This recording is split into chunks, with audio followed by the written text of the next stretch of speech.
Can you tell us where you were August 15th at 11 p.m.? Detective, that was 3 weeks ago. You gonna get yours. And I hope you burn in hell. You first. So you don't remember? I run a Fortune 500 company, so I have a very busy schedule.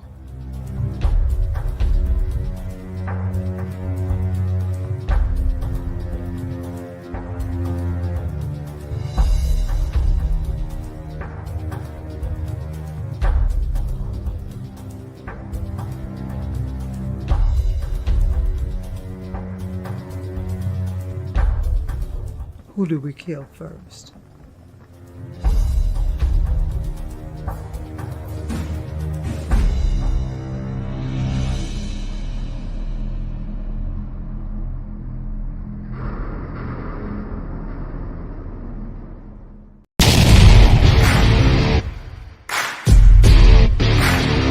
Sitting out across the number here.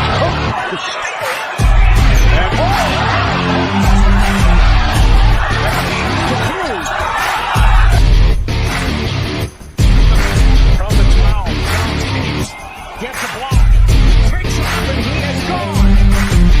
Trying to stay upright and trips.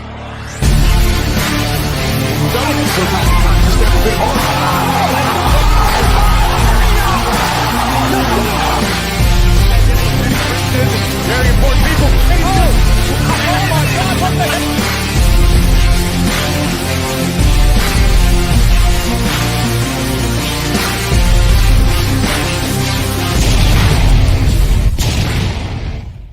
Let's go, let's go, let's go! It is Tuesday, y'all. It's time to talk that talk. It is TMI Sports Talk with none other than Mr. TMI himself. And before I bring my illustrious co-host onto the screen, I want to say shout out to none other than Michael W. Green for the release of Lady Thug. Man, y'all go on to Tubi, check it out, man. Lady Thug, man, when I tell y'all Lady Thug is the ish, it's the ish. So, in saying that, let's bring on the ish, the greatest ish talker in sports news today. None other than my boy, B. Jeezy. What's up, dog? Hey, what's going on, my guy? Man, it's time to do our thing. It's time to do our thing, man. We got some issues to address tonight. However, we can't address no issues without your nemesis. Without your number one nemesis, none other than my guy, Mr. Black. What's up? What up, fellas? How you doing? What up, Hey, Mr. man. Black? Hey, man, look, first of all, Jeezy, what up, my boy? I want this to be a fair fight. No hitting below the belt. No nothing. No, I'm just playing. Hey, it's good to have both y'all gentlemen on. I always have a great time with both of y'all on, man. We got to talk that talk tonight. But how y'all been, man, first of all? I can't complain, man. Good, just staying busy, in the middle of production, wrapping up in post-production on one project. I'm about to go into production with another filmmaker on another one and, shooting content. So just staying busy, man, but I'm blessed. I feel you, man. What's that other project, though? It's called Grit. It's by Jeff Visuals. Okay. Shout out there, I've brother. heard He that. just shot Distinguished Robbers for Kendrick Yes. King, and he's now working on his own movie. So I'm helping him put that project together. Man, congratulations, dude. It's always good to, first of all, to be working, especially to be working on something you enjoy. Mm-hmm. No, absolutely. Man, because I could be saying, welcome to McDonald's and take your You know what order. I'm saying? Yeah, for sure, man. And then I got a series, social media web series I'm shooting with Brandon Medlock and Dex Lewis. It's called Player's Choice. So we'll be dropping episodes of that, probably in the next month or so. Shooting content for that right now. Hey, that's gonna be good. Hey, Brandon always bring it, man. Congratulations, Mr. Medlock. Congratulations, Mr. Black, and everybody that's associated with it, man. Because I know y'all gonna do y'all thing. I'm telling you, I had the opportunity to be on set with y'all, and I had a great time. So Thank you, brother. I appreciate that, man. Mr. B Jeezy. Yes, sir. I know you got some drama for us going on, today in the sports world. But I want to kick it off, y'all, because something touched me really. Something pissed me off. Ooh. Something pissed me off. Ooh. Now, it's not the person that pissed me off. It's the whole, just the thought. This is the obvious of what I'm going to say. But go ahead and pop that first story up there for us, director. Do me a favor. So, apparently, Travis Kelce, he responded after viral headlines credited him for popular the fade haircut. Right? And I like the fact that he said he didn't invent that. He just asked for it, right? Okay, so y'all remember when y'all know, first of all, black people been wearing braids for forever. And then I believe it was somebody Caucasian, one of our Caucasian cousins wore braids, and all of a sudden they say, oh my God, that's the newest hairstyle. And she created that. Yeah. As long as we've been wearing fades, gentlemen, how does that make y'all feel to see that they saying he invented the damn fade? Look, man, this is to me just goes along with white people, Caucasians, historically have always been late to the party, and everything that is black culture and black people do, they're late to the party. That's why you go and on certain commercials, certain movies, y'all overheard songs that you be like, man, you know what I'm saying? Y'all still, wearing this one out, huh? Or different recipes for food, or different just things that are ingrained with the black culture. They'll find out about it, and then they'll be like, oh, this is something new. It's like, nah, man, y'all just late, because it wasn't for y'all. And so the fade, I do, appreciate Travis Kelce for not going along with his fellow Caucasian brothers and sisters and saying that he did invent it and setting the record straight. But hey, man, this isn't nothing new. This ain't the last time. Hell, they'll probably discover Kool-Aid, recipes later on down the line and say it's something new for them too. Or I don't know, discover something else that we make on Thanksgiving or something, man. Who knows? So, it's nothing new, man. Same old to me. Jeezy. Man. When I saw it, hey, hold on. All I'm gonna say, Mr. Black, is Jeezy better not talk no shit on this subject, or I'm gonna wild out. No. Whenever I go to the barber shop, I ask, and it looked like what he had was a bald fade. So what I get, that's what I asked for. I've been getting that for like the last 5-10 years. I asked my barber for a bald fade. So when I saw the story, I thought probably he been hanging around a lot of black people, because now he want to rock the fade. So a lot of his teammates on the Kansas City Chiefs probably have made him more hip to that haircut. And like Mr. Black said, the fact that he didn't take credit for it, big up to him. But it also shows you how far behind white people are on our culture and things that we do. And it's a different spin we can put on this, right? So the fact that him rocking the fade, it brings them to a little part of our culture, right? So a person like him, obviously, he played on a team full of, black African-American people. He dates African-American women. So we can kind of use him to get places we might not be able to get. So the haircut might not necessarily be, oh, well, why are they thinking about it like this? So now maybe we can kind of use him to kind of bring both cultures together, because he's popular. He's doing something that we've been doing, and he can show them and hip them to other things that we've been doing without it seeming racist. That's kind of how I look at it. I'm laughing at the fact that BGZ almost said "in." I'm gonna tell you like this. This is what bothers me. You know what? I'm glad that Mr. Black and BGZ is on this show because it gives me another way to think about things. Because when Mr. Black said they always late to the party, that's true. That is absolutely true. And you said whether it's food or anything, that's why oxtails are so damn high now. Hell, my mama used to cook oxtail stew at least twice a week back in the day. Now we can't get a damn oxtail. So I get it. However, you said late to the party. I say come and take the party.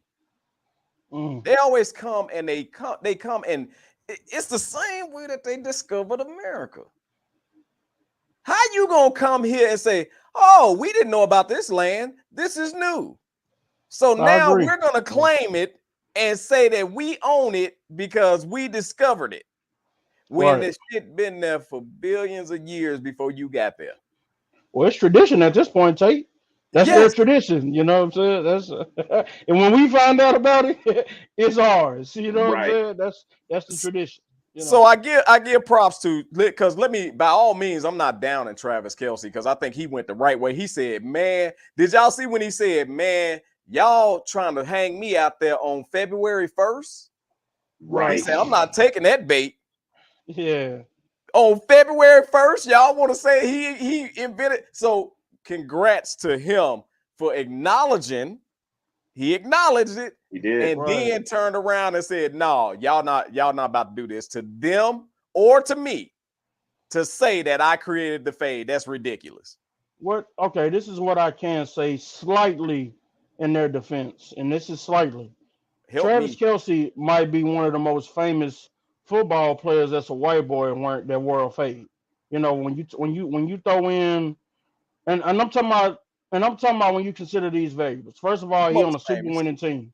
So they won 2 Super Bowls already and they going to a third, you know, or fourth. They lost one. So they've been the most popular probably team in football in the last 5 years. Patrick Mahomes is probably the face of the league. Now it's probably safe to say that he's the face of the league and he throws the ball to this guy. You got Taylor Swift in there who everybody is so, you know, enamored with going to football games, dating Travis Kelce. So all that considered, the spotlight is shining on him brighter than any other year that he's probably been a football player because of all those valuables. You know what I'm saying? So certain white people maybe who wasn't paying attention before, you know what I'm saying? Say, hey man, what is this hairstyle you're rocking? You know what I'm saying? Now, of course, to us, we're like, oh, okay, Travis Kelce, like Jesus said, he's probably been hanging around black folks, you know, all his life, you know, college, high school, pros, you know what I'm saying? There's going to be a bunch of brothers on that team. So, you know, probably tried the haircut out, liked it. And, you know what I'm saying? He been rocking it. It's been getting him attention. So, you know, that's good for him. But, yeah, man, like, they act oblivious sometimes, like they ain't seen brothers who also played, you know, like the Michael Irvins and the Deion Sanders, who back in the day who was rocking these a long time ago, you know. But now when Travis put it on him, it looks different because of his skin, I guess. And that's like, oh, this is new. But yeah, they, you know, whatever. And Mr. Black, I'm gonna tell you just like this. In about 20 years, when they rocking Yo Do and say that they found that, right? Because it's gonna happen. Yeah, it's gonna happen. And my thing is, I got a big up Travis Kelce, and I ain't gonna lie, I wasn't a fan at first because of Taylor Swift, but I gotta be a fan now, a little bit of an appreciative fan of his now because of the fact that he acknowledged, like, no, y'all ain't about to do this. You got to give him his props for that. Yep. But again, he's smart. He's smart as hell because you know, Kansas City is some black folk down there too, and also, you know, he don't want to be all on black Twitter getting drugged because black people, I think pretty much, I see black women all the time. They love Travis Kelce. All down my timeline, sometimes when the Chiefs playing, they love Travis Kelce. So he's smart. Even though he dating Taylor Swift right now, he know the black women is where it's at, man. So, you know, he's smart now. Mr. Black, you said Travis Kelce was the most famous white boy to wear a fade, and I got somebody who I think is more famous than Travis Kelce. Who was Because that? Rod Van Blake said, them white folks saw Forrest Gump. Forrest did have a tight fade. He did. Forrest, stop fronting. Stop fronting. No, he got me on that one. I can't And even. we ain't even talking about Tom Hanks. We talking about Forrest Gump. Yeah, He did rock the fade Forrest Gump. He did. Alabama football. Yes. Rod Van Forrest Blake. Gump. You damn it, we just started and you got the comment of the night. He right the house with that one, Tate. But you know, He right Forrest the house with that one. Forrest wasn't swaggy like Travis, though. You know, Travis, you know what I'm saying? He he can as far as like in the light that he in, you know what I'm saying? I know this is all joking and all, but I'm just saying to them, they see him being swaggy with the fade and they like, they like it, you know what I'm saying? Forrest Gump was up there talking about his mama chocolates, you know what I'm saying? It just ain't the same level of attention, you know what I'm saying? So why don't you just say it then? Just say that Travis Kelce is a white boy that got seasoning. No, so what stopped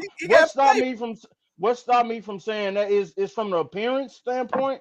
Yeah, but it's like, I don't know where you hang out, what kind of music you listen to, so I don't want to go there. But from the appearance, he do look like, styled. He's styled by a brother, or he might got style tips from a brother, you know what I'm saying, as far as his appearance. Because his brother with the Philadelphia Eagles, he just look like an American white boy.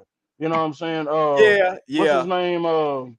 Jason Kelce. Jason Kelce. But because Jason ain't got no flavor, don't mean that Travis ain't got got none. Right. Travis got a little bit more flavor. I'm just saying they brother and Travis play a little more glamorous position than Jason play. He play a center. Right. I don't want my center looking swagged out either. I want him coming to look like he's gonna push some folks. You know what I'm saying? So that's cool.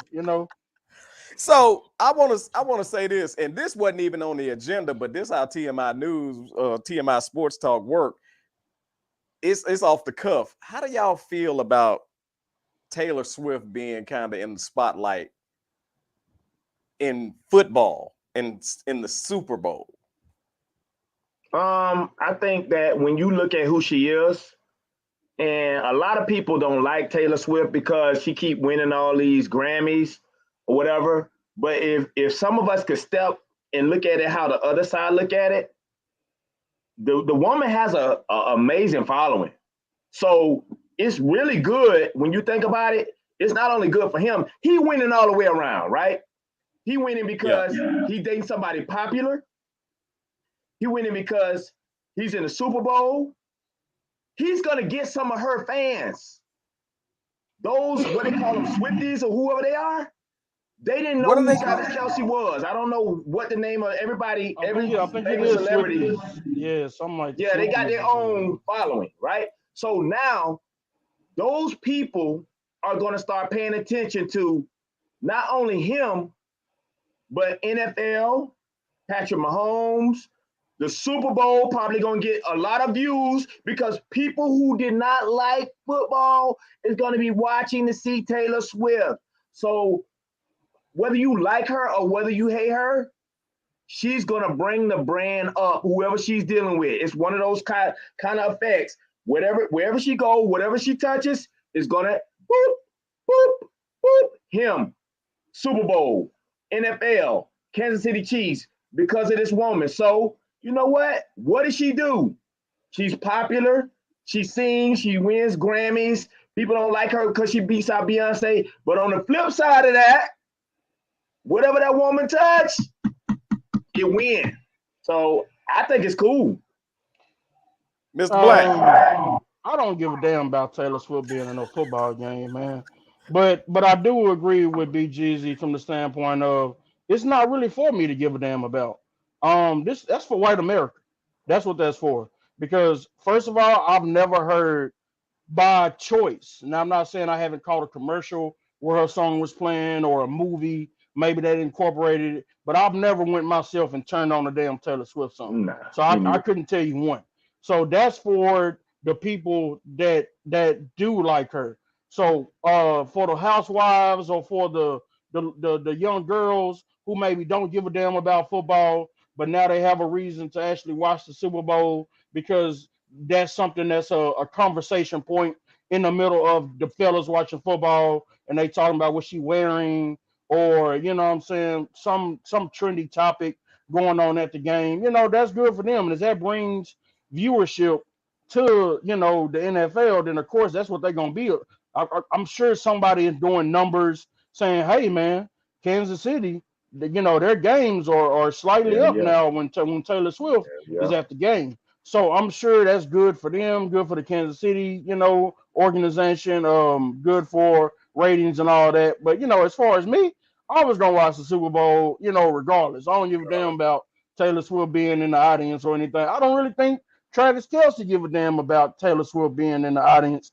I mean, he was gonna catch passes regardless. But you know, they like to say, hey, he gonna play a little harder if Taylor Swift there. Now, Travis Kelce was already Travis Kelce as far as the football player he was before Taylor Swift came along. But now, does it give you a little motivation at first? Maybe the first game she was at, maybe you say, hey, I'm finna give me about 13 for 125. You know what I'm saying? Or something like that. But after it becomes routine, you just don't play your game. So I'm sure it doesn't affect him. I'm sure it doesn't affect the team. But, you know, ratings and fans that weren't going to watch it, I can see the advantage there. So, on the comments, first of all, Ty Ford said Taylor City Chiefs. Will Mayer says doesn't affect my enjoyment of the game. Ron Van Blake then said if she's not scoring or stopping someone from scoring a TD, they can't keep her. They can keep her. Keep it a buck. Nobody is watching solely to see her. That is so true. See, I disagree with that. I disagree with that part, though. Hold on. This is where I want to change that comment. Mm-hmm. Stop showing her every time they score. Stop showing her every time they score. But that's the point, Tate. That's the point, though. Yeah, that's the point for them. Come on now. Dude, I hate when they hold on. Let's be for real. Mr. Black, we're gonna have to baptize him. Let's keep it up. I told y'all I hate it. Every time the Cowboys score a touchdown, they show Jerry Jones. Jerry Jones, right. Yeah. I told you I hate it every time the Mavs do something good. They used to show Mark Cuban. Not so much now, but they used to. Right. I don't like that shit when it's somebody that has no effect on the game. They got to show them cheering. For what? It's not for us. I just said it. Say it's not for us. Bro, show her at the beginning of the game or whatever. Show her maybe at halftime, but you ain't got to show her every time Kansas City score. It's marketing, Tate. Exactly. It is, bro. The NFL need help from Taylor Swift? Obviously, they do. Now, I will say this, though. I wanted to come back with this. White America did, the NFL did take a hit from White America during the whole standing Colin Kaepernick. Right. Exactly. The whole Jay-Z thing. They did take a hit. So maybe this is their attempt to recover White America. Let me ask you something though, Tate. Let me ask you something though. Taylor Swift, what would you say the age range of her demographic or people that like her is? 12. But no, I'm just playing. But you're right. Young girls to maybe young adults. Yeah. You know what I'm saying? Young girls to young adults. They're not watching football. They don't give a damn about football at all. You even seen them trying to incorporate the Nickelodeon, you know what I'm saying, telecast because they're trying to get a younger audience. Because younger audience grow up to watch football same way we did. We was young, we still watching now. So the NFL is being proactive in that area to say we want to issue in a younger audience. Yes. Taylor Swift can get younger demographic to make them say, hey, let me pay. I'm watching football now because Taylor Swift has made me pay attention to it. So anything that might can help. I'm sure they got people running numbers, people doing the analytics on that. So yeah, Taylor Swift being shown every time they score a touchdown is for a reason. Now, because we don't give a damn who they show when they score. We just worried about the score. I do. I want to see the dance. I want to see the celebration. Get the camera. They're gonna show. They're gonna show that, but they're gonna also show her. Exactly. They not that good. They missing out on shit. Gonna be the same thing. You of all people should get this, Tate. You of all people should get this. You doing a podcast. Just say you have a famous movie star on your podcast. What you think he gonna bring with him? Hold on. Now, see, now you got me calling you a Negro. Negro, my podcast get 5 to 10 views. Of course I'm gonna have a damn to bump these damn views up. Now you get it. No, NFL got billions of views. Come on, dog. No, it's not been the same though. That's what Mr. Black was saying. So imagine Taylor ain't had that big of a bump. What? I don't know. I don't. I ain't looked at. I don't know the numbers. I haven't looked at the numbers either. It has to be. They brought in people like Jay-Z. Too much to it. They've gravitated too much to it for it not to be making some kind of impact. Come on, man. With the Kansas City games, with the playoff games, with the Super Bowl. Yeah, the only thing they probably wish was happening is that she was performing. Could you imagine she was performing? If she was performing, I understand. If she was performing, bro, it would be nuts. It would be bananas if she was performing. She's the sideshow, Tate. Them folks can't even have a normal. Them folks can't even have a normal relationship because his whole little era done came up because he dating her. They might not even like each other like that. Tate. That's the thing. Yeah. But you gotta put on for the story. There you go. And if you don't think that they're going to want Taylor Swift. Let's say this is the picture after the Super Bowl. The Chiefs have beat the 49ers. You know, I know we'll talk about predictions later, but let's say they have beat them. If you don't think they're going to want Taylor Swift on the field with Travis Kelce, talking about on the microphone when he's talking about the game, his performance, let's say he gets Super Bowl MVP. That's even better because now, you know, it's a reason to interview Taylor. She ain't got shit to do with the game, but guess what? People want to hear her talk. Ratings, Tate, ratings and fan base. So when he go to one of her damn concerts, do she pull him on the stage to talk? She might. Get the hell out of here. Because it's about the story, Tate. It's about the story. So you know what? I'm gonna respect when she go to Taylor's Kansas gangster. City. When she go to Kansas City, you though, should. I'm gonna respect Taylor's gangster. I wasn't a Taylor Swift fan since she kind of hung Kanye out there. I'm not a Kanye fan, but she kind of hung him out there because she agreed to do something with, or I think it was a line in the song or something like that. And she agreed to it. And then when it came out, she acted like she was so appalled. I think he was talking about the famous video. Was it? Okay. Yeah. And so I got a problem with that. So hell yeah, I'm not a Swiftie. I'm not because even though that whole concept was jacked from Beyonce's Beehive. Look, she took over for Miley Cyrus, bro, as far as America's Sweetheart. Before Miley Cyrus went rogue and started doing all the sexually, you know what I'm saying, explicit content or whatever songs, she was America's Sweetheart. That's why it was hard for them to see her have a sexual side. Taylor Swift is cool staying on that side. It's like she gonna be America's sweetheart. She gonna get all the money. All the parents are gonna buy all her gear, the concert tickets, everything. So she's protecting her money, and I ain't nothing wrong with that. I'm not gonna knock it. Now, if you did agree, I do agree with you, Tate. Now, if you agreed to Kanye, but it's hard to say anything. Hell, what happened with Kanye? We don't know what the hell happened. But if you agreed to something with Kanye and you backed out of it because you were scared about your image, you know, that's not a good look as far as your word is concerned. But I can understand the confliction about, hey, you know, if I condone this, you got me naked in this video or whatever like this, talking about you gonna have sex with her or you could have sex with her. You know, I can understand, you know, her confliction with that if she didn't know that detail. You know what I'm saying? That's a PR nightmare. Who knows? Who knows with Kanye, man? Who knows? That is true. Hey, let's get to Rob Van Blake's comment. Ty also said I called them the he said the Taylor City Chefs. Nah, I wouldn't go that far because they was winning before she even came in the picture. They were. Kansas City was doing their thing, man. They just got a celebrity bump right now. They just got a celebrity cheerleader. That's all it was. Let's get to Rob Van Blake said, go ahead and put it up because if I hit it, then it's going to disappear. Wait, I got it. Rob Van Blake, do me a favor, Jeezy, because I'm already messing up. My eyes are not the best. I read it. He said the views for the Super Bowl were going to be what they were, period. That's where the advertising costs so much during the game. That's why the advertising costs so much during the game. It's literally the most viewed sporting event worldwide by people that have no real interest in the sport.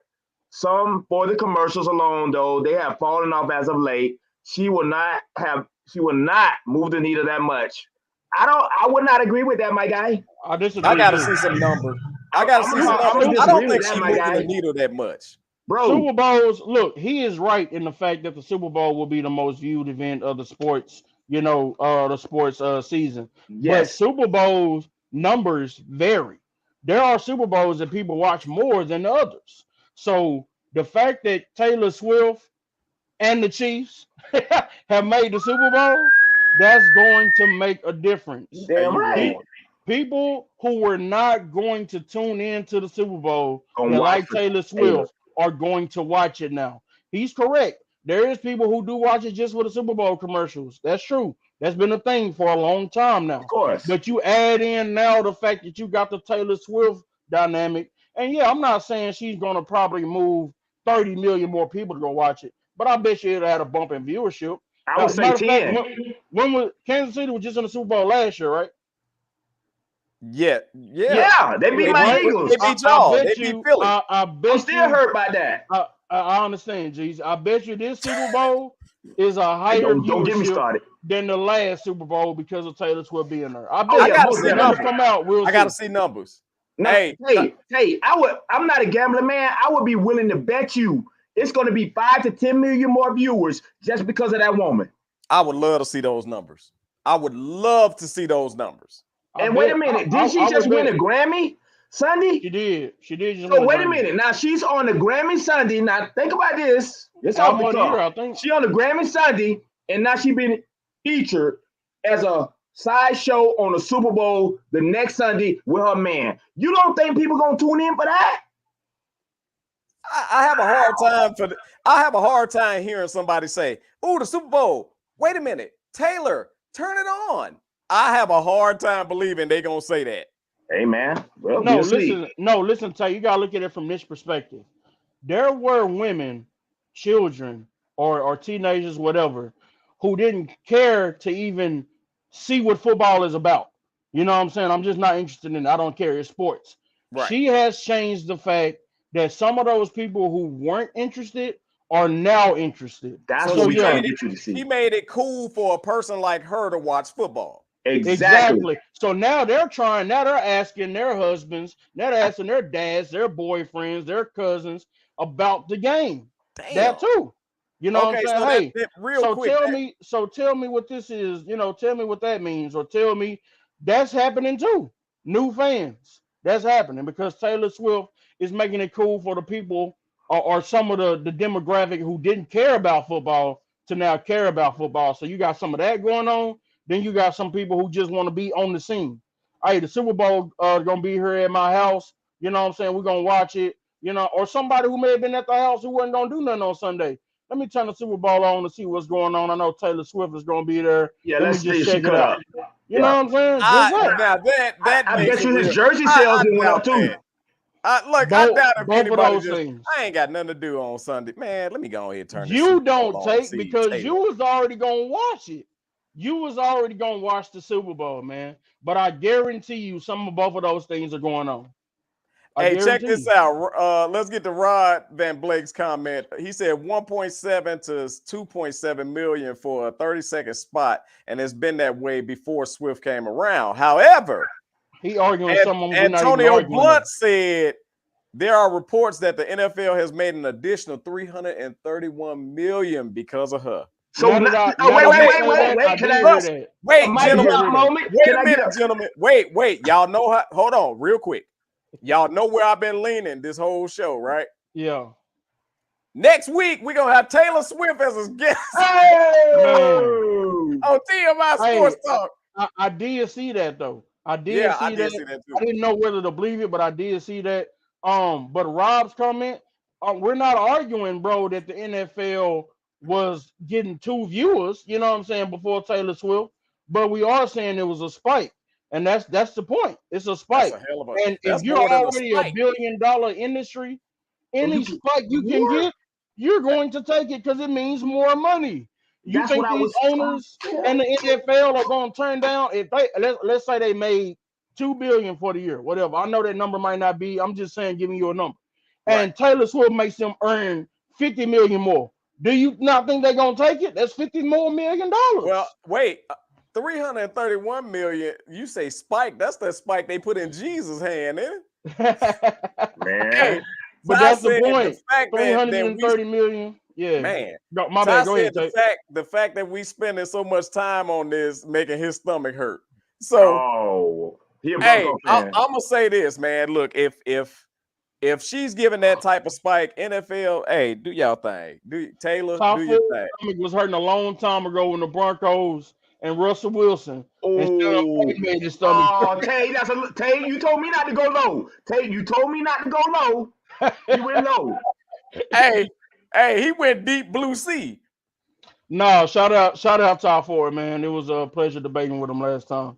Just throwing in a little flavor. Let me see what Rod said, and then we are gonna move on, man. Rod Van Blake said, I'm trying my best, BGs. I need your help, though, bro. Okay, he said, I'm arguing that people have been tuning in that didn't care about the game before she was around. She won't move the okay. Bro, okay. come on, Rob. He just don't like her. He just don't like her. Yeah, did you just she see the won't man move the say needle like you 330 think. million? Folks want to see the halftime as well. Yeah, what about the people tuning in for Usher? Why y'all ain't giving Usher no props? Man, Usher didn't perform at the Super Bowl before, man. He didn't did it before. Hey, bro, you know what? I get where he coming from, Tate. He don't care about her. He's not a fan. I don't really care about her, and I'm not a fan either. I respect what that woman is doing. She putting up. If you Google her numbers, her record sales, you look at the Grammy she's won. You don't have to like somebody to respect what they can do. Absolutely. What influence they can bring. That's what we're saying. Right? I'm saying, BGZ, Taylor, just come on to the show one time. You just once. Hey, Taylor, come on. If 300 I'll take them damn Swifties. At last point for me, if 330 million is an accurate number, then Rob, you lost that debate, my boy, because that's moving the needle a whole lot. That's a hella. I'm just saying. I wonder if that 330 is for the Chiefs or for the NFL. They say for the NFL. They say NFL. For the NFL. Even if it's for the Chiefs, it's for the NFL. That's still moving the needle. Same thing. Yeah. Yeah. Hey, that still moves the needle. One person to move. She is what Oprah was to black people for white people. The end. Everything she touched wins. Antonio Blunt said her watchers and NFL watchers are two separate groups. She bring a whole new crowd. That's what I was telling y'all. Hey, I feel y'all on that. This whole time. Look, people who don't care about football going to watch football because of that woman. Gentlemen, the whole time I've been saying, give me numbers. Mr. Blunt provided numbers, and 331 Come on, man. That shut me the hell down. It's time to move on. So we about to, gentlemen, y'all know the trade deadline is here for the NBA. Yes, sir. Yes, trade deadline is here, and there's some raggedy teams out there that need adjusting, man. I want y'all to really talk about y'all team first, but I really want to talk about who need the biggest adjustment and who do they need. So we gonna talk about none other than the NBA trade deadline. Who's up for grabs, first of all? Go ahead, BGs. I'm gonna be honest. I'm about to jump out the window. Head first. Golden State Warriors need to probably trade trade Wiggins or Clay. It's time to break all that up. It's time to break. They're not going nowhere. They're not going anywhere. And it's time to say, you know what? Let's do that. I would like to see maybe Clay go to Philadelphia, Miami. I would like to see the Hawks get some help. I can see Hawks getting Wiggo. I think the Lakers need a lot of help too.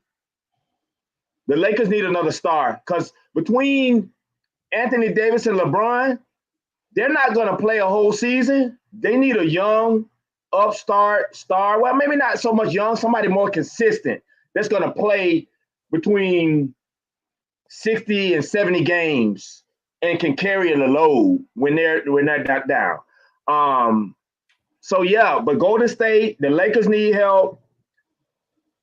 Milwaukee. Hold on. Okay. All right. I want to see you thunder. All right. Don't tear their ass up just yet. Yes, sir. Go ahead, Mr. Black. What's going on? Who you think needs it? So look, I told you that I'm not a diehard Mavericks fan like I am with the Cowboys, but you know they the home team, so that's who I root for. He looking pitiful right now. You know what I'm saying? 8th seed in the West. I know Kyrie hasn't been playing and everything like that, but even with them at full strength, man, I just don't like. I've never liked the combination, to be honest with you. When they re-signed Kyrie Irving and all that money, I thought it was ill spent. I thought you should have. Kyrie didn't have no market out there, but they were so in panic of losing Luka in the future and him not wanting to play. They did that move to say we got to do something to let them see that we trying. You know what I'm saying? Because Luka has been getting the team to Western Conference Finals, deep playoffs, and we lose because we just don't have enough outside of him. So for the Mavericks, man, I would say that you trade if you can find a suitor for Kyrie and get back some pieces that'll help Luka as far as defense, as far as some different shooters, then you do that. But I just don't think it's going to be bigger, still a market for Kyrie. Unless the Lakers, you know what I'm saying, is desperate enough to reunite LeBron, you know what I'm saying, and Kyrie to make one last playoff run or something. Because the Lakers do need a whole lot of help. And I said this before, you know, I'm not a LeBron fan as far as, you know, like I respect this game, like Jeezy was saying, but you know, I'm still a Jordan guy when it comes to that debate. But as far as if he had like consistent pieces, they could still contend. But you know, Anthony Davis, you know, he's looked good so far, but we know get to the playoffs, he might, you know, break a nail, and you know they be done for the whole season. You know what I'm saying? Right. So I'm gonna say that they should probably try to get the Murray from the Hawks because I've been hearing his name a lot. So I don't know if that's going to move the needle for them a lot, but at least you know that maybe that's a piece that might help them to win some more games. Because right now, I don't really see the Lakers contending in the playoffs like that. And you know, it's only a matter of time before LeBron starts giving you that itch. Like, I know I said I wanted to retire a Laker, but you know, New York Knicks looking kind of good right now. You know, or other teams, and it's like if he was gonna leave LA, I can see New York being that and seeing the team that they have.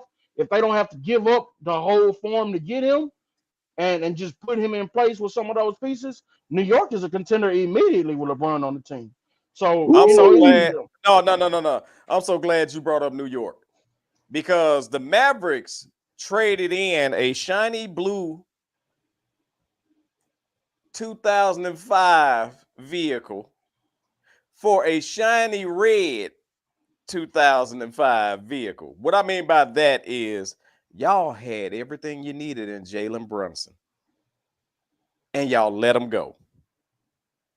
Only to get Kyrie. Them the same folks. Them the same people. That's the same player.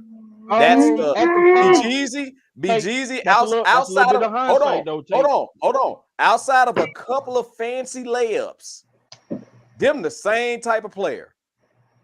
That's you speaking a little bit in hindsight, Tate, though, because now, when he left Dallas, though, and he went to New York, that could have went the other way too. Because when you saw him with so when Jalen Brunson was with Luka, now it's easy it's easier for Jalen Brunson to get the shots he got, and the attention was because it was diverted on Luka. So the double teams, the scheme is going towards Luka on defense. He's supposed to be able to score 25, 30 points even sometimes. When you go to New York, you're the focal point of that. And there's no way to know how a player is going to react to being the focal point of an offense until he does it. Same way James Harden left Oklahoma City and went to Houston. You didn't know until you saw it. You know what I'm saying? But hold on for a second. Because Jalen Brunson showed you exactly who he was when Luka was hurt for that long period of time. Jalen Brunson kept the Mavs afloat. So how could you possibly not have known? It's a stretch, Tate. That's a stretch. I'm talking about. That's for a stretch of time. The dude never it's changed. Not for the. He's not the franchise player in Dallas. Nah. Luka is. They're not even scheming for Jalen like that when it's Luka's team. When he go to New York, it's different. He's a terrific player, but I'm gonna say that could have went either way because you just never know. Yeah, he had talent, but you didn't know that he was going to turn into this Jalen Brunson in New York, where he's the best player on the team until you see it. You see it. Yeah, Tate, I agree with Mr. Black. Tate, Tate, this the dreamer in you, Tate. This the dreamer in you. Where's my shit? Y'all lucky I can't find my shit. No, ain't no damn dreamer.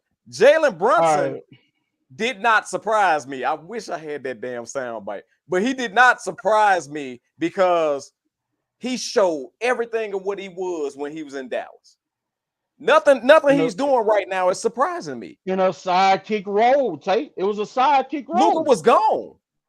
Gone. He was out. For the majority of the time that he was in Dallas, he was the number 2. Yeah, you're right. He may have had some stretches to where Luka didn't play games and he had to carry the team. But we're talking about the team from day one. 82 Wait, games. Check this out. He was the number 1 option when Luka was out. Okay. When Luka came back and he became number 2 option, it got a little weird. Why? Because he was so used to carrying the damn team as the number 1 option. So, in my opinion, they could have worked that out versus going to get Kyrie. Work what out? Let me give you an example Jalen when Brunson that didn't work and out. Luka could have been a hell of a combination together. They wouldn't have been nowhere better than they are now, Tate. No, I agree because he's still an undersized guard, and they're still going to play Luka at the 1. So if Jalen is your number 2, then yeah, I agree with Jeezy. That it's going to be the same as Kyrie and him because they both need the ball to set up the offense. Jalen Brunson doesn't have to worry about. Yeah, definitely. Jalen Brunson doesn't have to worry about another guard trying to be the point guard in New York. He is the number 1 point guard in New York. In Dallas, it was always going to be. I'm going to be either I'm going to be the 1 when Luka is out, or I'm going to be the number 2. You know what I'm saying? He make a good point, Tate. Black make a good point. Move Luka little fat ass over to the 2. He ain't got to be the guard. You know what? But now you taking it away from what he do because he is the facilitator. Get the ball at the top of the key and pat the ball and then throw up a slow ass shot. I'm just giving you the reasons, man, why they felt like they could move on from Jalen Brunson. Kyrie Irving exactly right. Was a more proven commodity as far as a player than Jalen Brunson at the time that he went to New York. Now you're like, hey, of course I would take Jalen Brunson now. But I'm saying they didn't know what they know now at the time. Hey, Tate. Ty Ford said something true. What? I'm finna jump. I'm finna jump with Ty Ford. He didn't say this, but I'm gonna make him say this. I don't think they can win unless Luka takes a backseat role to somebody else. Because his style of play. He cripples other great players. Hold on. I want to, because Ty said something that I want to. He called good money. He's a white James Harden. You saw how far that game got James Harden. That's disrespectful. How? It's white Harden.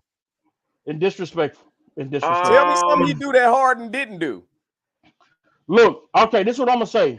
As far as impact, he's a better facilitator. He's a better facilitator. Harden had just as many assists. No. We need to look up some numbers, y'all. Harden is a number 2 that facilitates to get those stats. Similar to Russell Westbrook. They're only passing the ball because it's a stat. If an assist wasn't a stat, they would shoot all them damn shots. But Luka impacts the game far more than James Harden did at the 1 when you're talking about carrying the team. He has taken the Dallas Mavericks further than James Harden did, being the number 1 on the team. With Houston, where is he taking the did they get the Eastern? No, they didn't make the finals yet. Where has he taken the Western Conference Finals yet? If they didn't get to the Western Conference Finals, if they didn't get to the Western Conference Finals, When? Luka got to the Western Conference Finals? What year? Bro, this 2 years Never. ago? Never. 3 years ago? Okay, look. Never. If I'm, Oh, you meant when Dirk won? Oh, okay. You meant Dirk. Wait, Okay. wait. I'm sorry. I'm no, lost. no. I'm lost. If Luka I got to the have that Western wrong, Conference Final win. I could have sworn they got to the Western Conference Finals. If I'm wrong on that, then No. maybe it's the round No. before. But I thought it was No. the Western Conference Finals when they beat Round before. the year they beat Phoenix and the Clippers. That wasn't the Western Conference Finals I made it to. No. Somebody need to look it up. I'm telling you, man. If it wasn't the Western, you might be right. I don't. Hey, Mr. Blunt, I know you out there. Google, has Luka ever made it to the Western Conference Finals? I'm telling you, anybody, man. whoever is out there, Google, has Luka ever made? Because I don't think so, but I do want to hit a different point. Houston versus Golden State. That's right. They were in the Western Conference Finals. James Harden was in the Western Conference Finals. Yeah. When Chris Paul got hurt. He's saying, has Luka been to the Western Conference Finals? I don't think so. Probably in the damn bubble. I'm trying to look now, man. The Western Conference Western Conference 2021 and 2022 is what this says when I looked it up. Against who? It didn't say that. Hold on. Okay, Blunt said 2022 they made it. Against who? Who did they lose to? And what was the I want to know how many games did they win? Was it the Phoenix Suns that year with Chris Paul and Devin Booker and all them? Was it that year? No, because whoever they lost to went to the finals. You know what? They beat the Suns that year. Who did 22. Who was it? Who won in 22? That wasn't that long ago. Damn, who was it? Right. And when Milwaukee was it? Golden State. Was that the year Milwaukee won? Hey, y'all, that's Golden State year. Is it? When Steph won the I think he said Golden State. Yeah. Okay. Damn. Okay. Hey, I'm good at this, guy dog. And I know some Hey, y'all. Yes, they did. Okay, so they did. All right, y'all got there to the Western Conference Finals. James Harden got to the Western Conference Finals. Y'all said that he way better or whatever than James Harden. I think the same kind of player. No, I think it's disrespectful because of the impact that Luka has. What has been constantly the knock on James Harden in big games and in big playoff series that he chokes. That he don't show up. That ain't never the case with Luka. He's always gonna put up 30-some points. 30-some points. Harden don't show up in the playoffs. Mr. Blunt. Mr. Blunt, they got their ass kicked in the Western Conference Final 4-1. That's why we don't remember it. Okay, but I'm saying, let's take James went to Game 7. Let's say they both made it to the Western Conference Finals, right?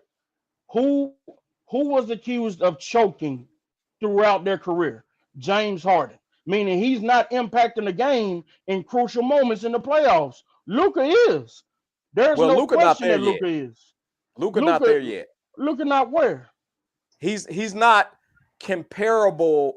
In my opinion. Nah, I don't think he has enough. I don't think he has enough. He's not comparable to James Harden. Hold on, listen. Not yet.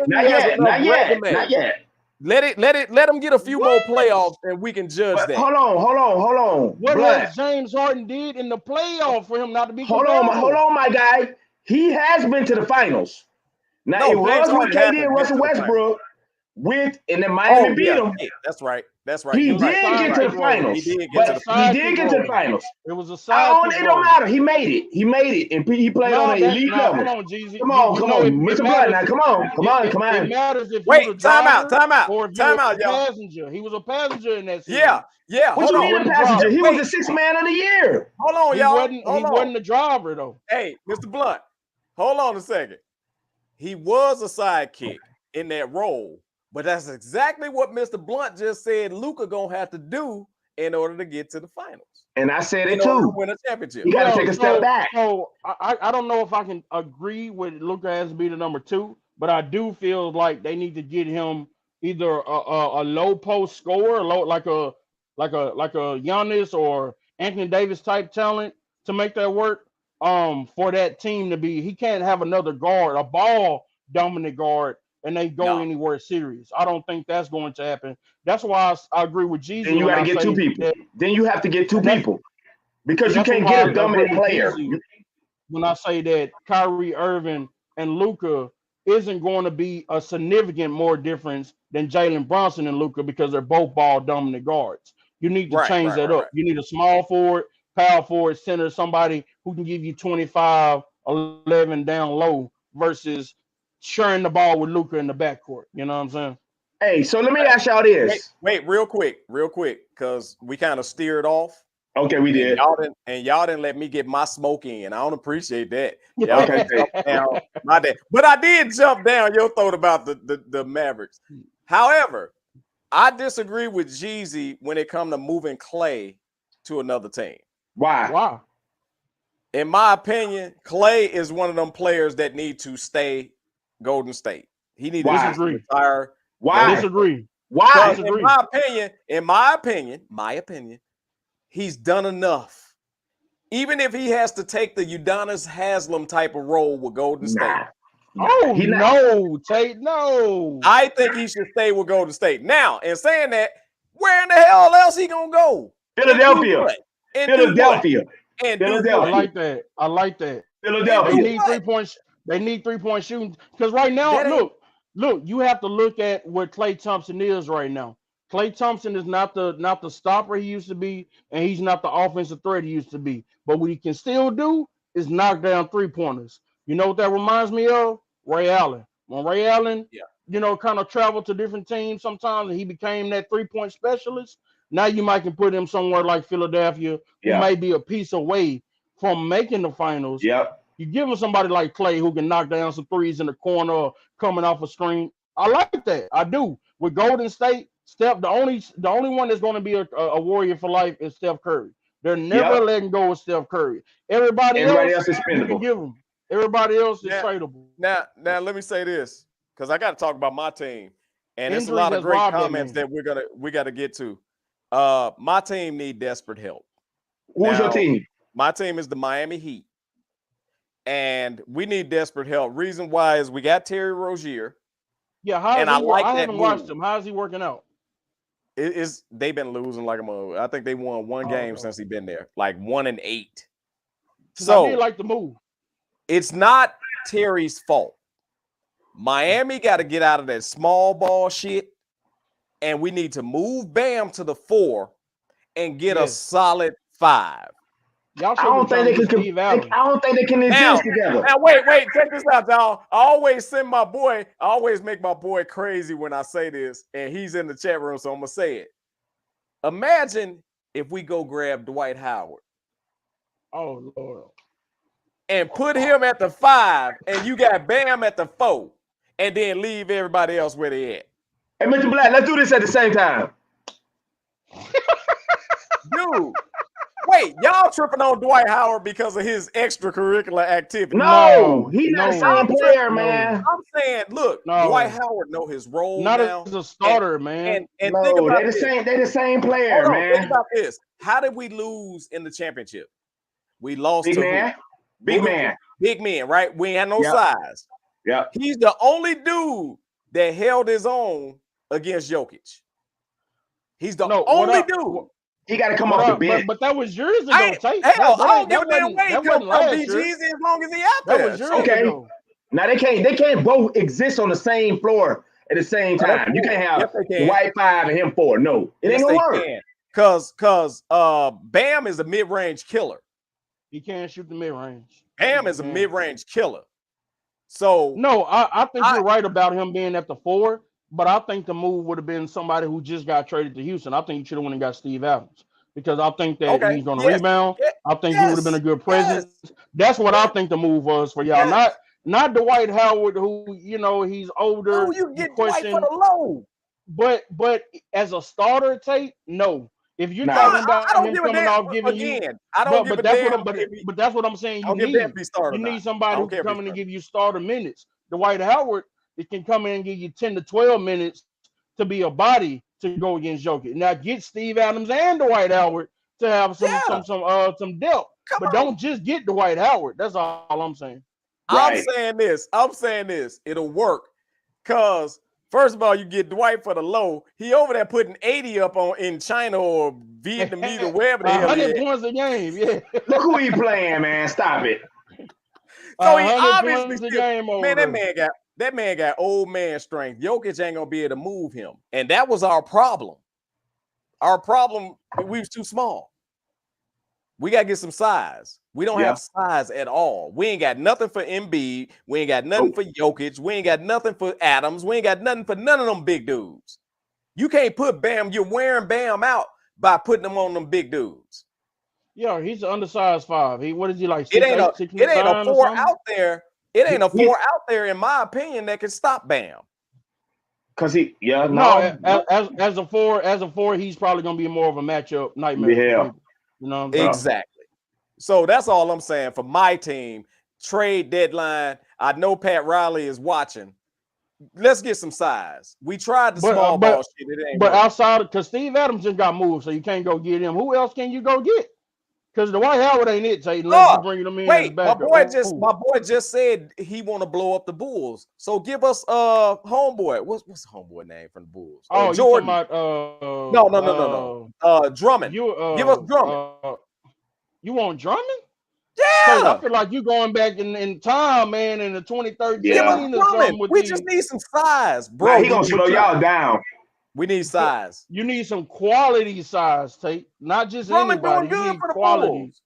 Even though the Bulls is a bunch of bullshit. Is he gonna be able to start and give you starter minutes against No.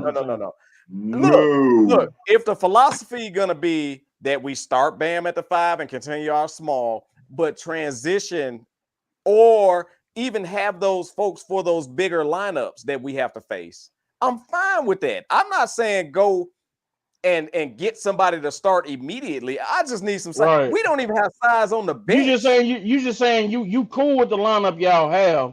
You just saying when it comes to the bigger teams, you would like to be able to switch the lineup. No, they bust our ass. They bust our ass at the end that situation. We ain't got nothing. Maybe you go get you a Dwight Howard. I can see that.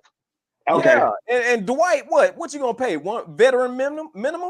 Veteran minimum is what you can get them for now. Yeah. Exactly. Get them for $1 million. I think that might be the minimum. $1 million. You can get Dwight Howard at Walmart right about now. Right about now. Well, great value. And the bad part about it is he want to come back to the league. No, he do. But the lawsuit, we all know the lawsuit is hurting him. That's what it is. Yeah, that's true. The whole and it's not about now. I think the NBA pretty much is a don't ask, don't tell kind of league, because he's not the only player that has that kind of situation going on where it's questionable what they do behind closed doors. But they don't know. So if they don't know, then it doesn't matter. But now they know, they know, and so that's a locker room thing, because some guys are still going to be, kind of that old mindset of I don't really want that kind of energy around. You know what I'm saying? Not saying that's right. Right. Not saying that's right, but that's how some guys are going to be. You don't want that, affecting your team chemistry. And then the second thing is you don't want the distraction. You don't want players having to answer questions about, what's going on in his personal life as well. So those two things are going to keep him out of the league right now. I would say that if he does have any shot of getting back in the league, it's going to have to be at a strong team culture who you feel like, let's say the Lakers. The Lakers probably could bring him in because they have a Hey, Mr. Black, wait. Stronger than Miami. You spell Atlanta Hawks wrong. Not in Atlanta Hawks wrong? No. Yeah. I'm talking about as far as LeBron James, despite how you might feel about him as a talent, when he's on the team, there's not going to be a lot of chatter. There's not going to be a lot going on with the players as far as anybody getting any kind of shit. It's going to be a lot of but that's even more of a reason why you might can bring him back, because he's been there already. It didn't work. But it ain't. Where he at now? LeBron ain't the same LeBron, and Dwight ain't the same Dwight. That's true. Well, but he helped him win a championship. You can't put Dwight Howard with an old LeBron. Somebody needs some youth. Jimmy is in his prime. You put Dwight with Jimmy versus putting Dwight with LeBron.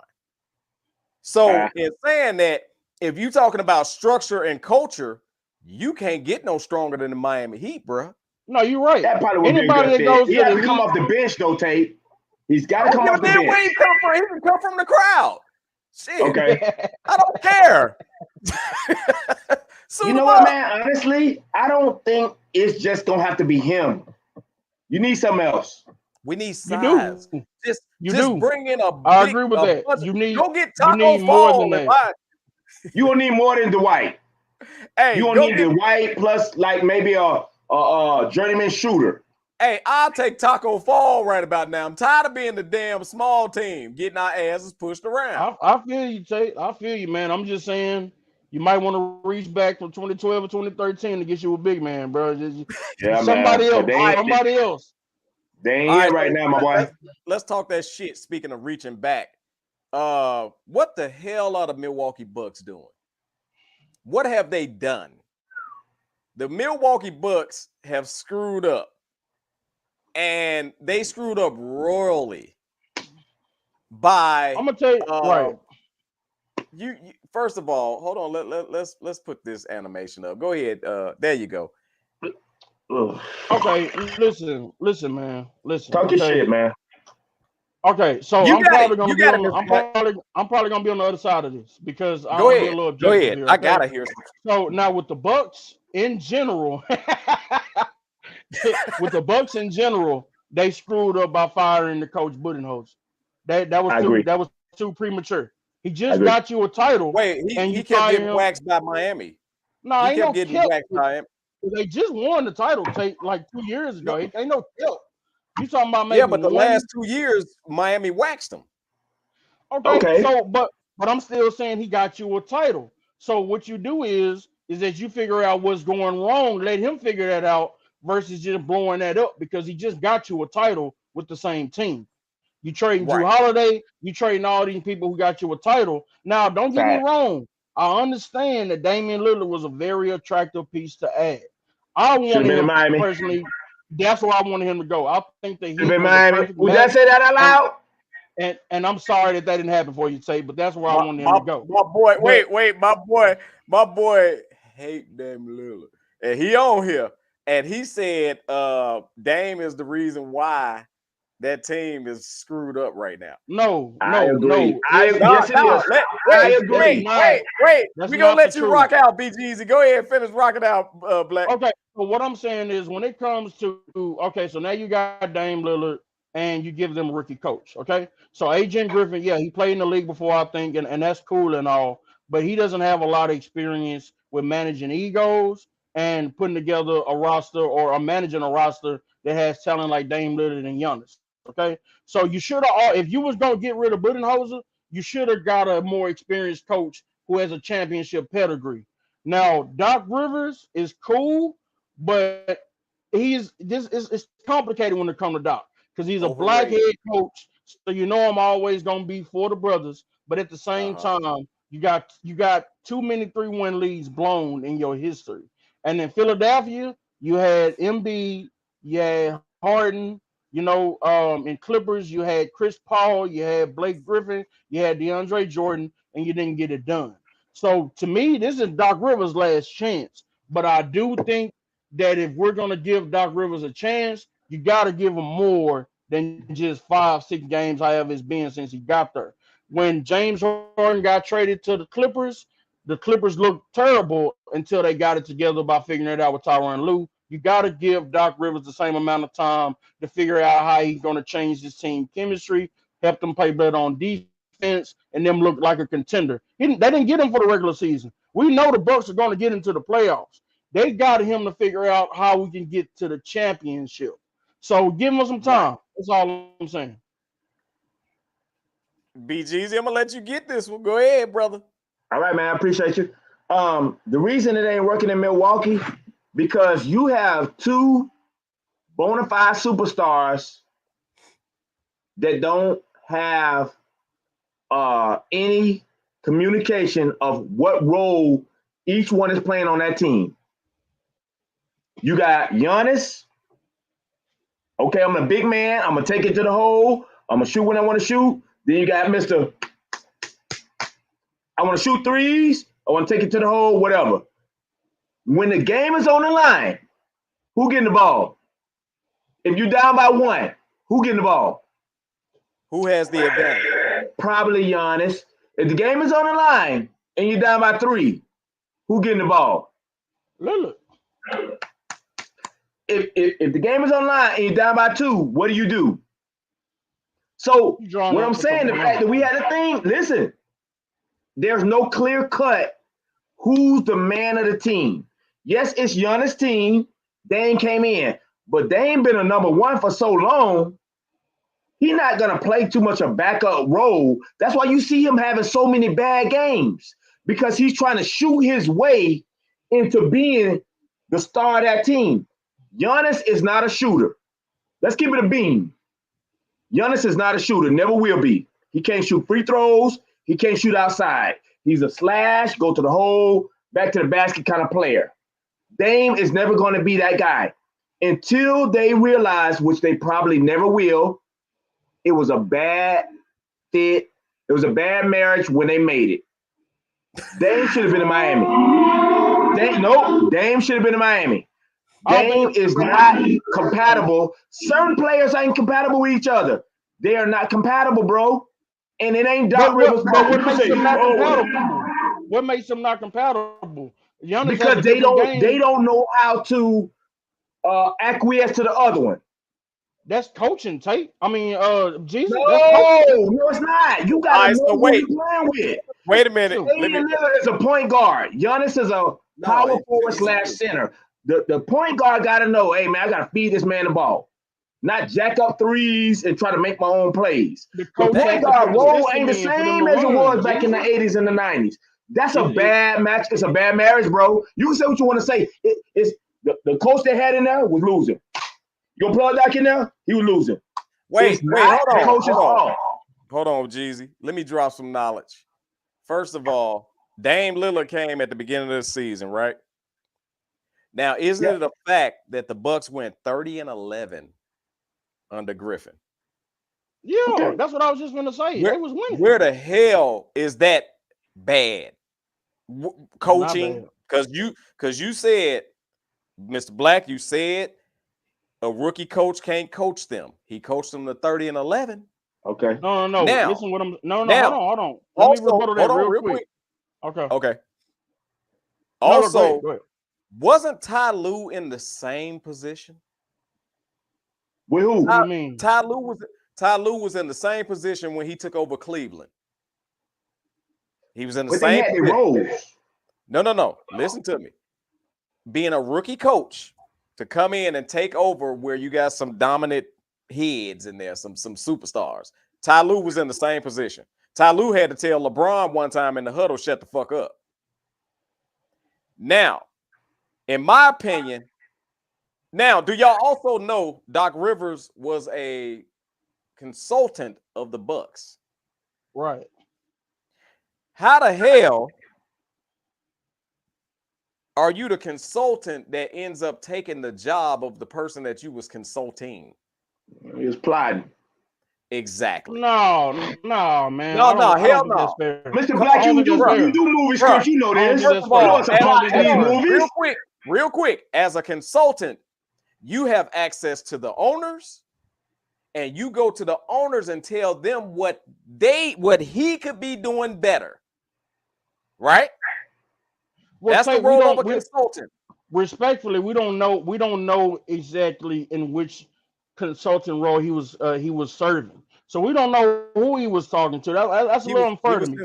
You need more information to make that determination. Yeah, absolutely. All this shit is alleged. We talking shit. It's the barbershop. Allegedly. Tate, for once, I agree with you, Tate. Doc was on some bullshit. First of all. Second of all, let me tell you, Mr. Blunt had me laughing when he said they need to trade some lozenges for his throat. Doc history, right? Doc's whole history is built off one championship. And they say, a championship coach. Doc won that with the first big three. Why everybody jumping down Miami thought about getting a big three. The first big three was Boston. It's a little different, though. A little different. Hell no. The first big three was Boston. They were at the end of their prime, Tate. The end of their prime. No, they You weren't. crazy. Yeah, they were, Tate. Yeah. Kevin Garnett, Ray Allen, they Kevin all Ray Allen was done. Ray Allen played. Wait. Kevin Garnett being traded from the Minnesota Timberwolves was at the end of his game? Yeah. Into his He prime. gave his best years to Milwaukee. Listen to me. Was Into he his in his prime. prime, or was he at the end when he got traded from Minnesota? No, He was at the end. The end. That was just more in the so middle. three. Look, that was more so three good players that came together. And you had Rondo in there too, so you can say four. But they was more so three good players that came together versus and don't them sleep being on Kendrick Perkins. No, that's not as an enforcer, yeah. But that's not the same as a in the middle of prime D Wade, middle of prime LeBron, middle of prime Chris Bosh. That's not the the only same. person I'll give you that was not in their prime is maybe Ray Allen. Kevin Garnett too. Kevin Garnett was in his prime in Boston. No, he was done. He had gave like 12, 13 years to Minnesota. Yeah, that's the reason he was able to get traded. Somebody, please tell me when did he go to Boston in the chat. Please Google that. Because I think they traded him. Points a game. They did like a three-way trade for Kevin Love and him, didn't they? Kevin Garnett was beasting at that time. At that time, he had become a better leader. He had become a better player. No, he was nowhere near where he was in Minnesota. He was not at the end. It was a reason they was able to get Ray Allen and Kevin Garnett because they were aging stars, and they felt like you remember Ray Allen. Y'all better respect. Played with Seattle when Seattle had a team. Yes, Ray Allen was the only one that I said might have been towards the end. Ray Lewis, he was dropping 25, 26 points a game. Ray Allen was still balling in, but when he got to Boston, now we're talking about 16, 17 points a game. He was just purely shooting threes. Ray Allen, and I told y'all, Ray Allen is the one I'll give more closer to, the end. Yeah, because he went and won more championships with Miami. He was like hitting cut shots. Remember when Paul Pierce went to for Garnett? Blunt. What year was that for Garnett? I'm gonna say 12 of 2007. What year was that for Garnett? That he came in the league. Garnett came in the league a year after I graduated. 2000. No. He came. Garnett came in 98. I met him at the store I was working at. He was a year after. Oh, so this past his prime, Tate. No. Tate, Tate, hold on now. If he said 07 and you said 98, bro, you can't be in your prime past. He came in 95. Tate, no one was talking about Kevin Garnett and Ray Allen as some of the best players in the league when they went to Boston. Nobody.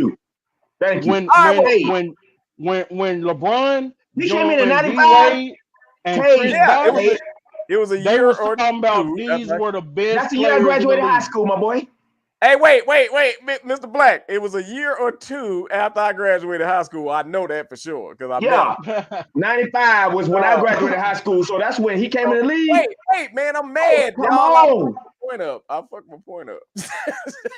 Okay, go ahead. I ain't gonna interrupt you no more, my boy. Hey, just go past it. You gotta know how to go past it. I messed my point up, but that ain't my point. 12 seasons. I'm going back to Doc Rivers. 12 seasons. I'm going back to Doc Rivers. Doc Rivers really wasn't coaching that group then. Oh, that was come on, Tate. No. Come on, bro. Nah, I'm with you, Black. Tate, come on, man. He had a team of strong leaders. That's how Rondo came along. Doc didn't orchestrate that. Who was Rondo before Doc Rivers? It wasn't Doc Rivers. It was KG, Paul Pierce, and Ray Allen that formed. So Doc don't get no credit for coaching Rondo? Nope. And the reason why is because he ain't did shit since. What he did? What have he done since? If you saying shit as far as the championship, then I agree with you. But every team he's went to, including the Clippers, they were competitive and they were better than before he got there. Okay, you want to say every team he went to? You want to say every team he went to? And every team he went to, he lost a 3-1 lead. Okay. Every And I team. can't defend that. I can't defend that because ultimately, Damn, it got quiet. If I'm gonna give Mike McCarty the same We going to Dallas criticism now, Tate. for Yeah, being yeah. coaching, for not Oh, it's getting it on. He done with his hurt. He hurt. coaching, then I Yeah. have to extend that to Doc Rivers. Tate, rapid Ultimately, punch. he's responsible for making sure the players are going to play and getting it done. So I can't defend that. Wait, Mr. But Black. Mr. Black got staggered. Ha! Yeah. He went to another sport. look, man, I'm just saying I'm being fair here. I'm being fair. I can't defend that, as far as Yeah, yeah. losing 2-3-1 leads. I 2 or 3, whatever it was. I understand that. I personally think that the Clippers should have made the finals, and I think that Philadelphia also had a team to make the finals as well when Doc was there. So Yeah. but that bounce of the ball though when they played the Raptors, they could have got there. You know what I'm saying? When you had They Ben could have. Simmons Talking about that. and Yeah, I know what Embiid, you're you talking know what I'm about. saying? If that goes the other I hate way, that then I might be in the finals. You know what I'm saying? But when it comes to currently, I'm still gonna say you got to get a man some more time before you just deem it. And also, you said that the coach had them at 30-11. So what I was more so speaking to is if Adrian Griffin coached himself out of the job, it was because that's what the players wanted. Because there is no way that ownership makes that move without asking Dame or without asking Giannis. Hey man, Yeah. what do you So think Yeah. about somebody Adrian did Griffin? some. How do y'all think? Well, how do y'all think this is going? I think Doc Rivers got that job because he was a consultant, and that was an easier move than going to get somebody completely outside of the organization. I don't know I if it's agree. fair to say he snaked the job because was going. Doc Rivers was going to have looks after the season or whatever. Anyway, I'm not saying he would have got a job, but they was at least going to look at him because of his record. I don't think he had to steal the job from Adrian Griffin. It was going to be easy. It was going to be hard. I'm going to say it like this. It was going to be a hard standard to follow because Budenholzer, even though he lost his job, he got them a championship. So ownership is only looking at, can he win us a championship? Not can he make us a playoff team? Not can he get us to the finals? Can he win the championship? And I think they looked at Adrian Griffith and said he doesn't have it right now to win a championship. Doc has been there before. Doc has won a Doc championship. ain't got what Doc it is takes to win the championship. look, but he's won a championship. And you might not give him the credit, but there's a lot of coaches who never won a championship. He's He won beat one. Kobe and the Lakerettes for the Yeah. championship. I mean, they had Marc Gasol. They had, what I'm saying? They had some pieces. No, they didn't No, have yeah, I Powell. mean Did Paul. they? No, it was Paul. Paul Gasol, Andrew All Bynum. Gasol. I don't think they had them yet. Yeah, they No, did. they had them. They had They had them. them. They had them because they got back there in 10 and won it. Wait, but then Ron Artest came to the Lakers, right? Right, and they won. Right, then they win Okay, with Ron okay. Artest. Yeah, Yeah, because he won with they Ron won Artest. back to back. Yeah, Lakers won back to back. So I think they lost and then they won back to back. If I'm not mistaken, Yeah. I think that's what happened. yeah, they did. So They did. So I'm just saying that's probably what they were looking at is, and when you talk, you got to say best available. There's not championship coaches just sitting on the sideline unless you finna go unretire Phil Jackson or something. So when you talk So let me ask about y'all best this real quick. available, My fault. I'm so sorry, but this just no, hit you're good. I was and just saying when you talk about best available, I think that's what the decision they made because he was in the best available. It threw me off. I apologize, Mr. Black. After 12 seasons, Garnett went to Boston. Right. He washed up. Yes. He's not in his prime in 12 No. In that time, Tate, in that time, if you're talking about today, Nah, it's man. different 12 seasons. But 12 seasons in that time, guys weren't playing 15, 16, 17 years like they're playing now. In that time, man. they At were that position? Right. At that time, 12, I mean, I'm going to say 8, well, he came out of high school, but I'm going to say 12, 13 seasons in that time, yeah, you might still be playing, but you're not in your prime. No player at that time is in a prime after 12, 13 seasons when they came into the 90s. Because we talking about these guys didn't take care of their body or spend the money that they spend today. All these players do the same thing now because they talking to each other. Hey, what you do, man, to stay in shape? What kind of diet do you follow, man, to keep your body going. So that's why you seeing Steph Curry at 35 looking like Steph Curry at 27, because these guys are all following the same regimen and all doing the same things to take care of their body. When Kevin Garnett was in his prime, them guys not doing that. They living life. They in the club. They eating what they want to eat. They might still be able to run up and down the court, but it's not having the same impact as these guys now, because these guys ain't doing those things. They doing a lot better with their body. The game, that's what I was gonna say, because he came in the middle of a era where they was still beating your ass as a big man. Kevin Garnett was on a sorry ass team, and guess what? You was the best player on the sorry ass team, and they was taking your ass up through there. He was getting took up through there by some of the best NBA players that have ever played. They was voted the 75 best NBA players. He played against them. He played against a lot of them. So you went through that. You went through a lot of losing seasons, my boy. A lot of losing seasons he went through on Minnesota. So you used to and all them. Look, he wasn't a big ticket. He wasn't a big ticket by the time he wasn't a big ticket then. You were banging against doggone Tim Duncan them. You were banging against David Robinson and them. You were banging against Patrick Ewing. You were banging against all them. So by the time you got to Boston, you was like, whew. Okay, but I feel y'all on that. But name the best version of KG. It was Boston KG. Minnesota. Boston KG. Minnesota. Big ticket Minnesota, probably in the like early. Boston KG had finally learned his shot. He won an MVP in Minnesota, right? You do know he was the best in Minnesota, Tate.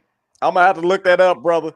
Because he was a shell of himself, but by the time he came to Boston, he was a shell of himself. No, so I'm not gonna say shell. I'm gonna say I'm gonna say a shell of himself. He was still very good defensively, and he could still give you about 15 to 16 points on the offensive end. But the best version, you should be a politician. Yeah, but go ahead. The best version of KG was in Minnesota. I agree with Jeezy on that. We talking about 25 points, 12, 13 rebounds, 2 blocks a game, KG, man. Yeah, that's not in Mr. Blunt. What was KG numbers in Boston? Mr. Blunt, what was KG numbers in Boston? He's going to hurt your feelings because they're not going to be comparable to Minnesota numbers. That's all right, the hell with it. What was KG numbers in Minnesota? What was KG numbers in Boston? It was a drop-off, Tate. It's not even comparable, Tate. It was a drop-off. Wait a minute. And he had 2 of the greatest players, in my opinion, Wally Szczerbiak and Sam Cassell. What the hell? What's great? What the black? Are you he trolling? He trolling. Tate, you're a comedian, right? When your comedy show come out, man. Yeah, man. Wait, what you talking about? He had Sam and Wally Szczerbiak. What you talking about? Man. Hey, I commend Mr. Blunt for spelling Szczerbiak. Yeah, it's Z-Y-R. That's a hard name to spell. I don't, man. It is. Listen. Hey, so let's hit some of these comments, man, because they've been snapping on this, dog. I had to break it up because that shit funny as hell to me. So wait, let's go back through some of the comments because they had some points, man. In this whole Doc Rivers thing. Your audience be on the tape. Yeah. Like I said, in Doc's defense, he was trying to win with cursed players, playoff players, Harden and Chris Paul. I agree with that too. It's something wrong with Chris Paul. I don't know what the hell it is. They say that no team has ever had Chris Paul on their team and won a championship. If I was Golden State, I'd trade his ass immediately. He did come in at 18. He came straight from high school. Come in at 18. He was ready when he came in. Let me see. Best version was at Farragut with Ronnie Fields. Wow, you going to the high school, KG, bro? You going to the high school, KG? But that was a bad motor scooter there. God dog. Yeah. So in saying it was a lot of bad high school players. Man. Let me ask y'all this question regarding Doc Rivers. If Doc get to the playoffs and old Doc Rivers show up, what do we say about him after this point? What you mean, old Doc Rivers? Let's just say, for instance, the scenario is the same in the playoffs for Doc Rivers, where either you get a lead and lose it, or he don't, or he loses in the playoffs. What happens? It don't bother him. This is what Yeah, I was just about to say, what I feel about Doc Rivers is that he can only improve his legacy. Right now, he got this stigma about losing leagues. He got one championship, so he's still He going got to a be legacy. considered a good coach. Yeah, he got. I mean, he won a championship. Tate, I know you keep trying to discount it, but he won the championship. He's a championship winning coach. So if he Facts. gets to Milwaukee and they don't make the finals or they don't win the championship, then it's like it was another opportunity he didn't capitalize on. But he's already known for not capitalizing on opportunities. But if he gets there and they win the championship, now he gets a chance to improve his legacy. He's now won another championship, and he did it with players that he was supposed to win the championship with. So I don't really feel like it's going to affect him in the At grand all. scheme negatively if they don't win. You know what I'm saying? Nope. Because he Nope. already got that So, on him. Mr. He already Black, got it on him. Mr. Black, so you're saying Doc Rivers can't get no damn worse. That's what you're saying. Exactly. He can't get no damn worse. What Nope. is it? Is it three? Is it three blown 3-1 leads, Tate? I think that's I how think many so. it is. I think it's like I two with the literally Clippers think it's with and every one with the team Sixers. he's coached. Except the I think Magic, because they never got their Magic. They never he coached the coached the Magic. Magic? Not with him. Yeah. Not with him. Yeah, Okay. they never got there with the Magic. But the Celtics, the Clippers. Wait, he lost a 3-1 lead with the Celtics too? No. So I don't we think just he did with talking the about the Celtics. Clippers and the Sixers in, right? I think Okay, the so Clippers. but those are his most when you talk about updating your resume. Shit, he might have did with. He might Those have are the with most the recent. Boston. I don't know. I'm not sure. I was genuinely asking if he did that with the Celtics, but I'm gonna say Okay. that those are his most recent stats. So because recently it's been like you haven't got it done when you're supposed to get it done with talent. If you don't get it done with talent again, it's just the same narrative. But if he wins the championship, he changes the narrative. So yeah, that's what I feel about it. Okay, BGZ, what you got? I'm with it, and the reason I agree with Mr. Black, you brought me in mid-season with a team you already had assembled, and I'm gonna go back to an old Bill Parcells quote: "If you want me to win, let me help pick the groceries." Doc Rivers probably would have never said bring Damian Lillard in. He probably would have said, "Hey, let's do this with this guy, this with this guy." I'm coming in with a team that's already made. I can only cook the meal so good with what's on the plate. And I want to say this. Giannis' brother say we got a lot of bad players on this team that don't deserve to be here. Yep. Hey, He said that. Get He rid said of that. Get And rid guess of what? Middleton. He one of them. Yeah, get rid of Middleton. You only on there because your brother playing. Get you off of there. Hey, that's Get a lot funny of as them hell. other bench players off of there. Bring some other people in. So Doc, this like, man, really? This just like him cruising. I come in, I'm gonna do what I can do with the best what I can do. If I don't win, guess what? I didn't put this team together. I mean, Right. if I lose, I didn't put this team together. If I win, I coach the hell out of these. I coach them up. That's what you call. We coached this team up. They wasn't really good, but I did my best and I coached them up. So he's in a win-win situation. I agree about the Thanasis Antetokounmpo situation because he is only on the team because his brother is the star. That's it. There's no other nothing. That's it. Who is he? Yeah, exactly. I'm amazed that he's even in the league. However, this is a tweet that I just pulled up about Doc Rivers, and this is all alleged, y'all. So it says Doc Rivers teams have also now blown 3 3-1 leads, 4 other 3-2 leads, 1 other 2-0 lead, and have lost game 7 at home 4 times. I agree. I think that's true. 5 if you count the bubble. He's now 6-10 in game 7s. That's not a great legacy, bro. Not at all. Not at all. That's a losing legacy, in my opinion. How many coaches have coached in the NBA and not won a championship? KG best stats right? was 2003, 2004 in Minnesota. Okay. Yeah. A bunch of coaches have tried to coach and not won a championship. Yeah. He's still a championship winning coach. No. Don't do that. Don't do that. Hold on. Y'all know damn well the regards that they hold Doc Rivers in is not your average coach regards. They hold because Doc he won a Rivers up here. championship, Tate. Because he won a That's championship. boy. That But you know what though? I see what Tate going, Mr. Black. Player coach. They hold He is a Doc player Rivers coach. way up here. Player coach. Well, Tate, and you know what they also do that with? It's a different Who? sport, but Sean Payton. Sean Payton's only won one Yeah, Super Bowl. yeah, They yeah. love the hell out of Sean Payton like he ain't walking around here with one ring. Like he the Drew best. Brees, who after his career is over, we can say was one of the best quarterbacks that did it, right? And they got one championship to show for it.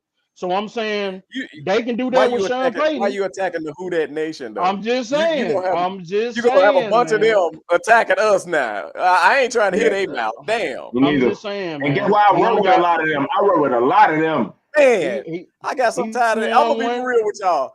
I got so tired of that damn Who Dat shit. I ain't lying. It's crazy for them to be as loud as they be with one Super Bowl in their history, though. That's all I can say. Yeah, you know what though? But a lot of teams don't have none in that division. Hey, 85 Bears. Hey, that's all we got. Is that the only one? Yeah. I thought y'all had more than one, Tate. I ain't gonna lie to you, man. Brother. I thought y'all had more than one. We was a quarterback away when Devin Hester was with the team. Yeah, they should have won. Y'all should have beat the Colts. Dude, we was a quarterback away. I was surprised about that loss. So in saying that, y'all, we gonna wrap up tonight because this was a hell of a debate. I personally enjoyed this. Look, again, man, I appreciate you gentlemen coming on and talking that stuff on TMI Sports Talk. Always, my boy. Y'all becoming regular faces. That's all I'm saying. Hey, people getting used to seeing y'all here. Hey, so man. in saying that, man, look, Jeezy, Mr. Black, again, promote what y'all doing, and then we're gonna get out of here. Go ahead, Mr. Black. For sure, man. So hold on, Tate. Before I do that, man, y'all want to do like a Super Bowl pregame or something like that, man? I'm, just throwing it out there. Some people do that. Shit, just what, Saturday night? Yeah, whenever. I'm cool. Y'all come on my thing. I got a little Saturday night. Well, no. Oh, okay. Well, yeah, I don't want to step y'all on. Be talking about. Y'all be talking about. No, we can talk about sports. Look, Mr. Black. Y'all be talking about Saturday night shit for real, like. But yeah, no. As far as what I got coming up for real, man. Again, I got Player Circle, which is a social media series. We posted on Facebook, YouTube. We'll be posting that web series, probably in about a month. Starring Brandon Medlock, Dex Lewis. I still got, of course, my movie streaming right now, Mojo Savage, out on Tubi right now. I got The Drop Spot, which is a comedy, out on Peacock and Tubi. And of course, later this year, we got Christmas with the Fam, which is got appearance from your very own TMI Tate. That'll be coming this holiday season. And Grit the movie, that'll also, I believe that'll probably be coming out later this year. That's a movie that I'm working on right now. That's gonna be dope. So I'm out here working, man. Stay tapped in with me. Yes, sir. That was, man, dope. BGeezy, man, what you got going on? Okay, so you can follow me at on Facebook, BGeezy Henny Kid. And I'm doing a little something, we're doing a little spicy. Trying to do my thing, trying to ramp it up. So this is my new thing. The B-side. Okay. The B-side, the Zoom podcast thing. We doing it on Wednesday nights and Saturday nights. We talk our little shit, whatever. So you remember you told me last week, you said Wednesday night would be good for you. So this my little, you and Mr. Black, whatever, I inbox y'all the information. We just talking about shit, that's all. So we'll do that Wednesday, Saturday. And, I'm still fucking with you on Tuesday and Friday.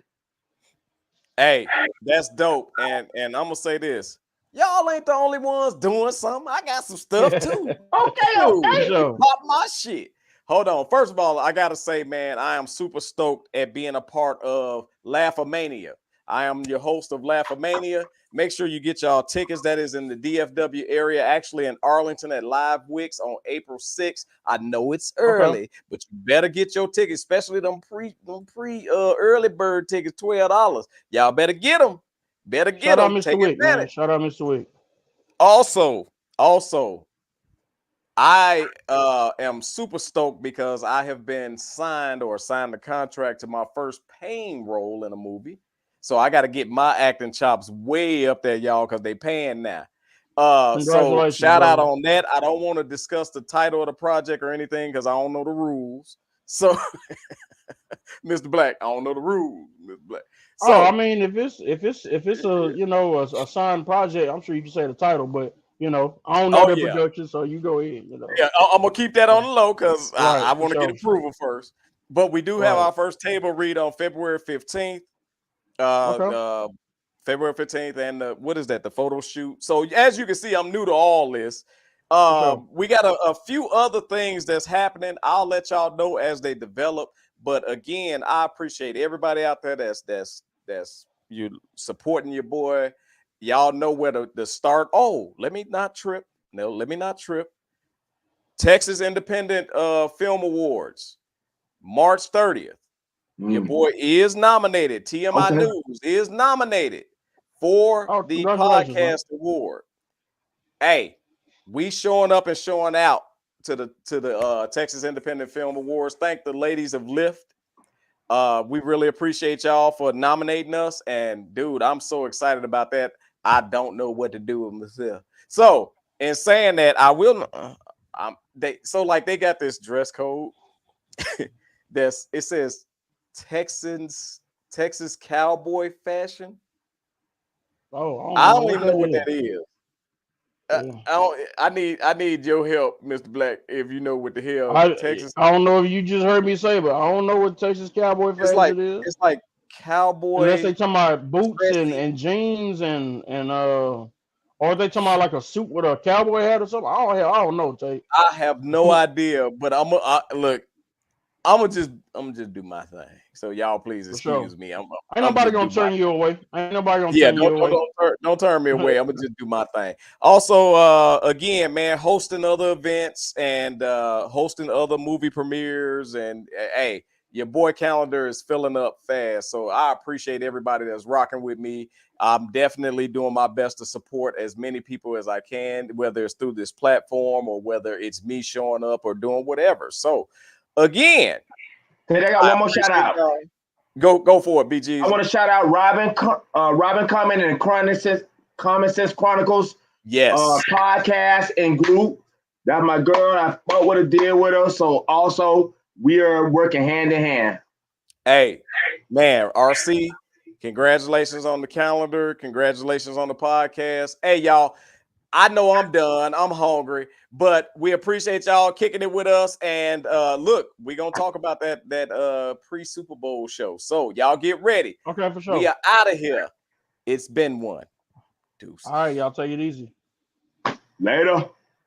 Did the director fall asleep? These are look, we don't hide no bloopers, man. Hey,